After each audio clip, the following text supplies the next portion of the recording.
বিদ্যুৎ সাশ্রয়ে এবার সরকারি প্রতিষ্ঠান সৌর বিদ্যুতে চালানোর সিদ্ধান্ত নিয়েছে সরকার। প্রতিটি সরকারি অফিসের ছাদে সোলার প্যানেল বসানো হবে বলে জানালেন স্থানীয় সরকার প্রতিমন্ত্রী। জানান, সারা দেশে ব্যাটারি চালিত অটোরিকশার রেজিস্ট্রেশন বাধ্যতামূলক করা হচ্ছে। চার্জ দিতে হবে শুধুমাত্র সৌর বিদ্যুতে।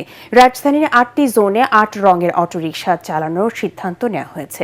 চলতি অর্থ বছরে শেষ হবে স্থানীয় সরকার নির্বাচন। রিপোর্টে জানাচ্ছেন মাহবুব কবির চপল।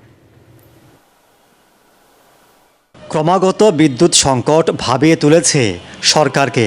দৈনিক 16,000 মেগাওয়াট চাহিদার বিপরীতে উৎপাদন হচ্ছে সর্বোচ্চ 13,000 মেগাওয়াট। এমন পরিস্থিতিতে প্রতিদিন অন্তত 3,000 মেগাওয়াট বিদ্যুৎ সাশ্রয়ের পরিকল্পনা করেছে সরকার। সেই লক্ষ্যে সরকারি অফিসগুলোতে সৌর বিদ্যুৎ ব্যবহারের সিদ্ধান্ত নেওয়া হয়েছে। কিছুদিনের মধ্যেই এসব প্রতিষ্ঠানের ছাদে সোলার প্যানেল বসানো শুরু হবে বলে জানান স্থানীয় সরকার প্রতিমন্ত্রী। নবায়নযোগ্য জ্বালানির সরকারের যে সিদ্ধান্ত, রুফটপে সৌর বিদ্যুতের মাধ্যমে, নেট মিটারিং এর মাধ্যমে নিজেদের বিদ্যুৎ ব্যবহার এবং জাতীয় গ্রিডে বিদ্যুৎ দেওয়ার ব্যাপারে আমার মনে হয় যে এই মন্ত্রণালয় সবচেয়ে গুরুত্বপূর্ণ ভূমিকা পালন করবে। তিনি জানান, শুধু সরকারি অফিস নয়, দেশের সব ব্যাটারি চালিত অটোরিকশাকে সৌর বিদ্যুতে চার্জ দিতে হবে, না হলে গুনতে হবে জরিমানা। তাদেরকে আনা হবে রেজিস্ট্রেশনের আওতায়।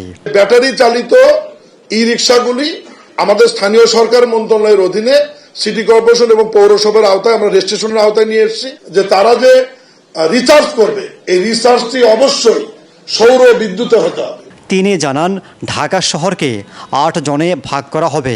প্রতিজনে আলাদা রঙের অটোরিকশা চলাচল করবে। আর ঢাকাকে আমরা একটু সুন্দরভাবে সাজানোর জন্য 8টা জোনে আমরা বিভক্ত করছি।